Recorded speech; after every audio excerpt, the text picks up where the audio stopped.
Largaron el clásico Polla de Potrancas. Sale a enseñar el camino a la participante número 2, secretísima virtual, le toma medio cuerpo de ventaja al 1. Turmalina Beach, tercero se desempeña el 3, American Honey. Cuarto viene accionando el 4, Joya Secreta más abierto el 7, Cuña Chingoli. Las competidoras descuentan los primeros 200 metros de la prueba. Hay lucha en la delantera, número 2, secretísima virtual, cabeza de ventaja sobre el 7, Cuña Chingoli. Tercera se desempeña la número 4, Joya Secreta. Cuarto viene accionando la número 1, Turmalina Beach. En la quinta ubicación se desempeña el 3, American Honey, apareado con la número 5, Queen Poker. Cierra la marcha la número 6, Brit Speech.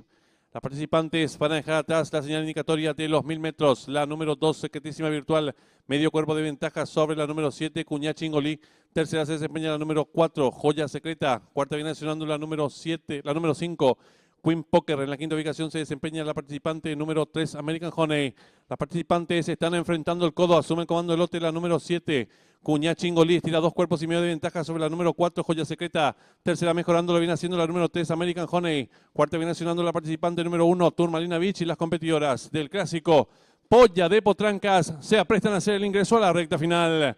Últimos 400 metros para el disco, la número 7, Cuña Chingoli intenta la disparada, lo hace con cuerpo y medio de ventaja sobre la número 3, American Honey, que va en su búsqueda. Tercera se desempeña la participante número 4, Joya Secreta. Descuenta ya los últimos 250 metros finales, la número 3, American Honey. Estira ahora 2 cuerpos y medio de ventaja sobre la número 4, Joya Secreta. Tercera se desempeña el 7, Cuña Chingoli. Descuenta ya los últimos 150 metros de carrera. Domina fácil la número 3, American Honey. Estira varios cuerpos de ventaja sobre la número 4, Joya Secreta. Últimos 50 metros de carrera, la número 3, American Honey y Juan Bautista Figueredo. Varios cuerpos de ventaja sobre la número 4, Joya Secreta. Y cruzaron el disco.